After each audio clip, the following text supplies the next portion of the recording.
इसमें इरा का एक बहुत बड़ा हाथ होगा। आज वो ही तुम्हें 9 सितारों तक लाई है। मैं कुछ समझा नहीं। इरा मुझे 9 सितारों तक लाई है से आपका क्या मतलब है? मेरा मतलब सिर्फ वही नहीं लाई है, तुमने भी बहुत मेहनत की है ये मुकाम हासिल करने के लिए। लेकिन ध्रुव को हैरान होते देख विदुर के चेहरे पर मुस्कुराहट आ गई। वो समझ गए थे कि ध्रुव आखिर उनकी बात समझ गया था। लेकिन इस बात का दुख मनाने की जगह ध्रुव ने विदुर को देखते हुए कहा, अगर मैं मान भी लूं कि इस एक सितारे के पीछे इरा का हाथ है तो भी क्या फर्क पड़ता है। फिलहाल मैं 9 सितारों तक ही पहुंचा हूं। मुझे एकलव्य रैंक हासिल करने में कम से कम 5 से 6 महीने का तो वक्त लगेगा। आचार्य, मैं पहले ही 1 साल गंवा चुका हूं। मुझे नहीं लगता कि मैं 3 सालों में लारा जितना ताकतवर बन पाऊंगा।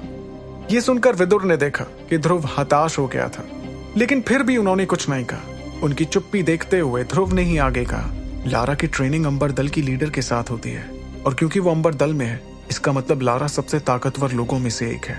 अंबर दल के पास तो शांडल जैसा अव्वल दर्जे का हकीम भी है। अगर गलती से भी शांडल ने लारा की मदद कर दी तो हो गया सत्यानाश। इस पर विदुर ध्रुव को देखकर ये सोच रहे थे कि वो कठिनाइयों से कितना जल्दी परेशान हो जाया करता था। वो खुद को रोक नहीं पाए और जोर से हंसने लगे। उन्हें हंसता देखकर ध्रुव को समझ नहीं आया कि इतनी गंभीर बात पर कोई कैसे हंस सकता है। तभी उसने अपना मुंह फेर लिया, जिसे देखकर विदुर ने उसकी ओर बढ़ते हुए कहा, जिस अव्वल दर्जे के हकीम की तुम बात कर रहे हो मैं उसे अच्छे से जानता हूं। वो शांडल सिर्फ एक 6 सितारों वाला हकीम है। ना जाने उसे लोग गोलियों का राजा क्यों कहते हैं। गोलियां बनाने के अलावा उसे और क्या आता है? कुछ नहीं। विदुर की बात सुनकर ध्रुव के गंभीर चेहरे पर एक मुस्कुराहट आ गई थी। इस वक्त ध्रुव समझ गया कि विदुर कोई आम हकीम नहीं बल्कि बहुत पहुंची हुई चीज थे। शांडल को मार्कस में गोलियों का राजा कहा जाता था, लेकिन विदुर तो उसका ऐसे मजाक उड़ा रहे थे जैसे वो कोई गोलियों का राजा नहीं बल्कि गोलियों का जोकर था। फिर अपना हाथ आगे बढ़ाते हुए विदुर ने ध्रुव से कहा, कल कुछ चीजें खरीदने के लिए तैयार हो जाओ। सबसे पहले हम खरीदेंगे करिश्माई शरबत का राज, जो होता है करिश्माई पाउडर में, जिससे वो शरबत बनाया जाता है। वैसे वो पाउडर होता तो बहुत कड़वा है, लेकिन ताकत बढ़ाने में करिश्माई शरबत से बहुत ज्यादा असरदार साबित होता है। और मुझे नहीं लगता कि लारा जैसी बिगड़ैल लड़की कभी इतनी कड़वी चीज खाने को तैयार होगी। ये सुनकर चौंकते हुए ध्रुव ने कहा, करिश्माई शरबत? लेकिन आपने तो पहले कहा था कि वो कोई खास चीज नहीं है। इस बात पर मुस्कुराते हुए विदुर ने ध्रुव से कहा, जानता हूं पहले मैंने झूठ कहा था, और ऐसा इसलिए क्योंकि उस वक्त तुम इतने ताकतवर नहीं थे जितने आज हो।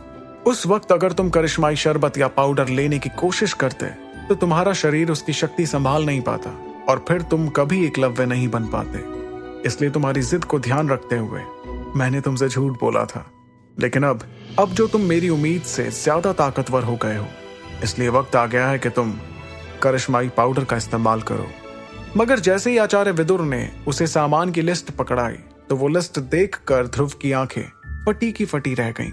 50 साल पुराने 4 नीले गुलाब, 2 सांप के जहर वाले फल, 20 साल पुरानी आयुर्वेदिक दूब का एक गुच्छा और एक जलमूल शक्ति का जादुई पत्थर। ये पढ़कर ध्रुव हैरान होने के साथ साथ थोड़ा घबरा भी गया था कि आखिर वो ये सब सामान लाएगा कैसे। तभी उसकी शक्ल पर 12 बजते हुए देखकर विदुर ने ध्रुव से कहा, क्या बात है, कोई दिक्कत? फिर जैसे ध्रुव अचानक विदुर पर फूट पड़ा और उसने कहा, कोई दिक्कत? अरे 50 साल पुराने नीले गुलाब की कीमत कम से कम 3000 सोने के सिक्के होती है, और ये सिर्फ एक की कीमत है। और सांप के जहर वाला फल, पहली बात तो मैं इसे लाऊं कहां से? और अगर मान लेते हैं कि गलती से ये किसी बाजार में मिल भी गया तो कम से कम 8000 सोने के सिक्के तो लगेंगे एक फल खरीदने में। हाँ, 20 साल पुरानी दूब। सच कहूं तो अपनी जिंदगी में मैंने सिर्फ एक बार ऐसी दूब को देखा है, और वो भी नीलामी के वक्त। और पता है उसकी शुरुआती कीमत क्या थी? 10,500 सोने के सिक्के। अरे आचार्य, इस लिस्ट की सबसे सस्ती चीज तक मेरे लिए बहुत महंगी है। इस वक्त अगर मैं कुछ लेने का सोच सकता हूं तो वो जलमूल शक्ति वाला जादुई पत्थर ही है, लेकिन इसके लिए भी मुझे 2000 सिक्के खर्च करने होंगे। कुल मिलाकर इन सब का खर्चा होगा 50,000 सोने के सिक्कों से ज्यादा। 50,000 सोने के सिक्के। आचार्य, आखिर मैं इतने पैसे लाऊंगा कहां से? ध्रुव को इतना परेशान होते देख विदुर ने गौर से उसे देखा और कहा, सच कहूं, इन सामानों को इकट्ठा करना तुम्हारी परेशानी है, मेरी नहीं। मेरा काम सिर्फ सबसे अच्छा पाउडर बनाने का है। ये सुनकर ध्रुव को गुस्सा आ गया। तभी ध्रुव को कुछ याद आया और उसने बहुत निराश होते हुए अपने तकिए के नीचे से एक हरे रंग का कार्ड निकाला और विदुर से कहा, मेरे पास तो सिर्फ 10,000 सिक्के बाकी हैं जो हमने अमृत धारा बेचकर कमाए थे, और इतने में तो शायद एक ही चीज आ पाए। आगे की कहानी जानने के लिए देखिए अगला एपिसोड सिर्फ पॉकेट एफएम के यूट्यूब चैनल पर, और सुपर योद्धा के सारे एपिसोड्स को सुनने के लिए डिस्क्रिप्शन में दी लिंक से डाउनलोड करें पॉकेट एफएम ऐप।